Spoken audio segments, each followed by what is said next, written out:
भारत, जहां हमारे कारीगर और शिल्पकार अपने हाथ के कौशल, उत्साह और समर्पण द्वारा पीढ़ियों से हर भारतवासी के जीवन की रीतियों और संस्कृति का हिस्सा रहे हैं। भावनात्मक रूप से अपने पेशे से जुड़े हुए गुरु और शिष्य की अद्भुत परंपरा के प्रतीक इन कारीगरों और शिल्पकारों की आकांक्षाएं इनके हाथों के हुनर की तरह सदियों से इनकी मुट्ठी में ही कैद रहती थीं। पेशेवर प्रशिक्षण और आधुनिक औजारों की कमी,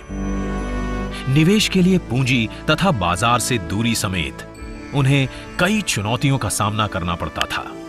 लेकिन अमृतकाल में प्रधानमंत्री श्री नरेंद्र मोदी जी के संवेदनशील नेतृत्व में भारत सरकार